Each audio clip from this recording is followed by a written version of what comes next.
Welcome to Headphone News, Greater Vancouver edition for Saturday, November 16th, 2024. Avian flu concerns in British Columbia.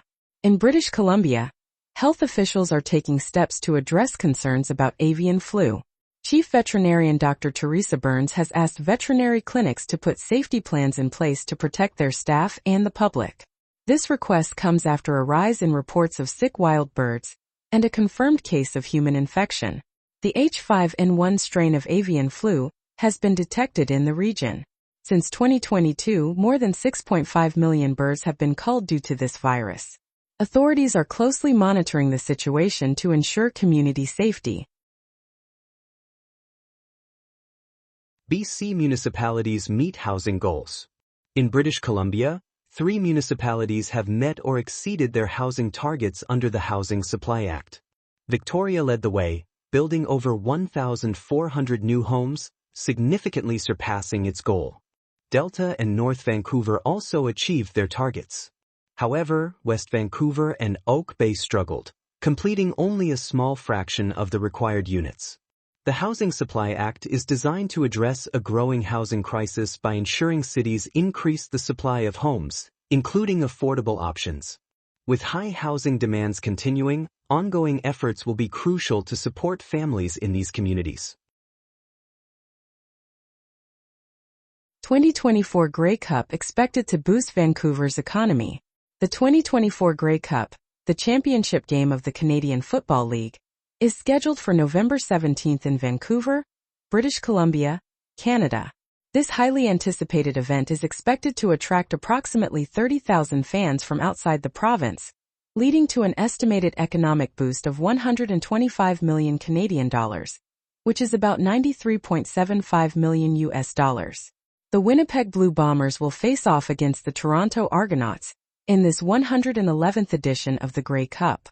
In the lead up to the game, a week-long festival will feature concerts, parties, zip lines, and various activities for fans to enjoy. Local businesses are preparing for increased spending from visitors. The British Columbia Tourism Ministry has invested 3.5 million Canadian dollars, or roughly 2.63 million US dollars, to support the festival. Vancouver has a rich history with the Grey Cup, having hosted the event 16 times before, with the last occurrence in 2014. Canadian home sales surge in October 2024. In October 2024, home sales in Canada jumped by 30% compared to the same month last year. The Canadian Real Estate Association, or CREA, reported strong activity nationwide, with significant increases in the Greater Toronto Area and British Columbia's Lower Mainland. The average home price reached $696,166 Canadian dollars, which is around $508,000 US dollars. This boost in sales follows a period of slow activity and is partly driven by lower interest rates from the Bank of Canada. While new property listings saw a slight decline, the overall outlook for the housing market remains optimistic. Toronto approves new law to protect renters. The Toronto City Council has enacted a new law aimed at protecting renters from evictions under false renovation claims. The measure received support from 25 members of the council, with only one voting against it. Starting on July 31, 2025, landlords will need to obtain a renovation license that costs 700 Canadian dollars, approximately $515 US dollars. The law requires landlords to prove that significant renovations necessitate tenant displacement. Furthermore, landlords must help displaced tenants find temporary housing at similar rental rates. They are also required to provide moving allowances and severance pay for tenants who decide not to return after renovations are completed. Mayor Chow supports this law, stating it is essential for protecting tenants from rising rents and unfair evictions. On the other hand, Count Holyday expressed opposition to the law, claiming it adds unnecessary burdens on landlords. This new regulation addresses ongoing housing challenges in Toronto. Canada Post strike disrupts small businesses. On November 15, 2024, Canada Post workers launched a strike, impacting small businesses throughout Canada.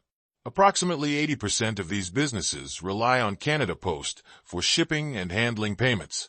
In Oshawa, Ontario, business owner Sterling Slingerland had to stop online shipping, instructing local customers to pick up their orders instead. Many of his customers are from the United States, complicating delivery logistics. Other business owners, like Remy Vino in Moncton, New Brunswick, are facing challenges as alternatives for letter mail are limited. Many businesses are at risk of significant sales losses during the busy holiday season. The Canadian Federation of Independent Business has urged the government to intervene, seeking solutions through negotiations or arbitration. Meanwhile, Teamsters Canada has shown support for the striking postal workers, emphasizing solidarity among labor groups. This strike raises important concerns for small businesses during a crucial shopping period. Accountability in Soleiman Faqiri's death. Soleiman Faqiri, a 30-year-old man, died in December 2016 at the Central East Correctional Centre in Lindsay, Ontario, Canada. A coroner's inquest later ruled his death a homicide. Faqiri suffered severe abuse while in custody, with medical reports revealing more than 50 bruises on his body. Evidence showed that guards struck him, used pepper spray, and restrained him with a spit hood. Faqiri had a diagnosis of schizoaffective disorder. He was arrested 11 days before his death after allegedly stabbing a neighbor during a psychotic episode. Nearly 8 years later, his family remains frustrated with the Ontario government's lack of action regarding the inquest's recommendations to enhance protections for inmates with mental health issues. Flooding in British Columbia causes over $110 million in damage. In October 2024, heavy rainfall and severe flooding affected British Columbia, Canada. Insurers reported damage claims exceeding $110 million due to a powerful atmospheric river. Key areas impacted included Metro Vancouver, Burnaby, Coquitlam, North Vancouver, Surrey, and West Vancouver. Many homeowners encountered difficulties because of limited access to flood insurance. The Insurance Bureau of Canada has called on the federal government to support the National Flood Insurance Program, aiming to provide help for households at risk. Annual insured losses from severe weather in Canada now exceed $3 billion. Snowfall signals early ski season, opening in Whistler. Whistler, a popular ski resort town in British Columbia, Canada, is set to experience significant snowfall this weekend, marking the start of the ski season. Vail Resorts, the operator of the Whistler Blackham ski area, announced that Blackham Mountain will open for skiing on November 21, 2024, which is a day earlier than planned. Recent reports show that the area received 43 centimeters of snow in the last 48 hours, totaling 95 centimeters over the past week.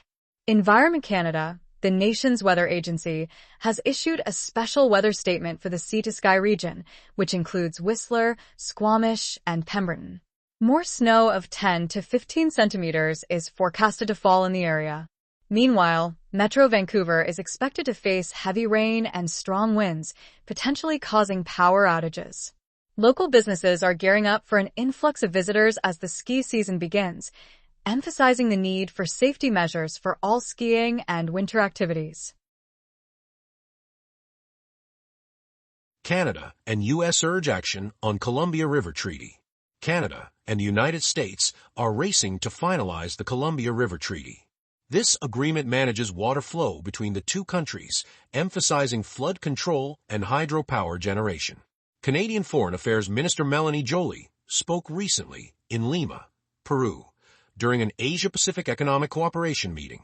She met with U.S. Secretary of State Antony Blinken to discuss the treaty's importance. Earlier this year, Prime Minister Trudeau and President Biden reached an agreement to modernize the treaty. However, concerns arise that the incoming Trump administration may hinder this progress. The Columbia River plays a crucial role in providing energy and water for both nations, particularly for British Columbia and Washington State. In 2022, British Columbia received about $420 million Canadian dollars from power generated at U.S. dams, which is roughly $314 million US dollars. Updating the treaty is essential for local communities and indigenous groups affected by water management. Shooting incident in Scarborough leads to arrests. On November 15, 2024, Toronto police responded to a report about a concerning message that involved a firearm in Scarborough, Ontario. Officers attempted to stop a vehicle connected to this report, but the vehicle fled and later crashed. Upon arrival at the scene, officers found a man in his early 20s suffering from a gunshot wound. Two suspects, aged 17 and 19, were arrested at the site. The injured man received medical treatment for non-life-threatening injuries. Police recovered 2 firearms from the vehicle during the investigation. The Ontario Special Investigations Unit has been notified.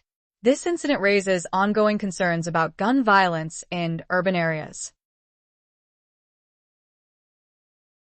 Columbia River Treaty discussions intensify. On November 15, 2024, important discussions occurred regarding the Columbia River Treaty between Canada and the United States. Canadian Foreign Affairs Minister Melanie Joly met with U.S. Secretary of State Antony Blinken in Lima, Peru. Both leaders highlighted the need to finalize updates to the treaty before Donald Trump takes office on January 20, 2025. Established in 1964, this treaty governs water resources and hydropower generation for both nations. Joly expressed optimism about gaining bipartisan support in the U.S. Congress. These discussions aim to address environmental needs alongside economic interests while respecting the rights of indigenous communities. The urgency for an agreement that benefits both countries is clear. Canada Post strike challenges small businesses in British Columbia. The Canada Post strike, which began in November 2024, poses significant challenges for small businesses in British Columbia, Canada. Many business owners rely on Canada Post for shipping, particularly in rural areas. With the strike ongoing, shipping costs from private courier services have skyrocketed. For instance, shipping that used to cost $20 with Canada Post can now reach $30 or even $40. Retailers like Sweetlegs and Atomic Lures face added pressures from these increased expenses. The strike resulted from unresolved negotiations over worker wages and safety conditions. Canada Post is also experiencing financial difficulties, having reported a loss of $490 million in the first half of 2024. As the holiday shopping season draws near, many consumers might experience delays in receiving their orders. Uber expands ride-hailing services in British Columbia. Uber has announced plans to expand its ride-hailing services across British Columbia in early 2024. This expansion will introduce new transportation options to small towns and mid-sized cities. Local taxi drivers, including one from Nanaimo, are concerned about how the competition from Uber may affect their livelihoods.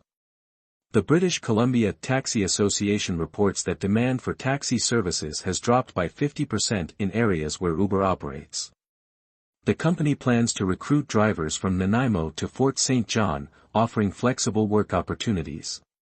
Many residents, such as those in Nanaimo, are looking forward to more transportation choices. Additionally, Uber has partnered with Mothers Against Drunk Driving to enhance safety and reduce impaired driving incidents. Previously, Uber launched its services in Metro Vancouver in January 2020 and expanded to Victoria, Kelowna, and Chilliwack in June 2023. Celebration of Canadian football in Vancouver. Vancouver, British Columbia, will host thrilling events this weekend for the 111th Grey Cup festivities. Fans from across Canada are set to gather for street celebrations at Canada Place. A backyard party will also take place at BC Place Stadium, featuring family-friendly activities and local food vendors. Additionally, a fan march will proceed from Canada Place to Terry Fox Plaza, inviting supporters to show their enthusiasm. Road closures will be in effect throughout downtown Vancouver, including the closure of Canada Place from Thurlow Street to Howe Street. Residents and visitors are encouraged to check the city's website for details on road closures and to consider walking, biking, or using public transport during the events. The Grey Cup celebrations not only showcase Canadian football but also highlight community spirit and pride across the nation. That is all the news for today. Thank you for listening to today's Headphone News. News summary brought to you by AI.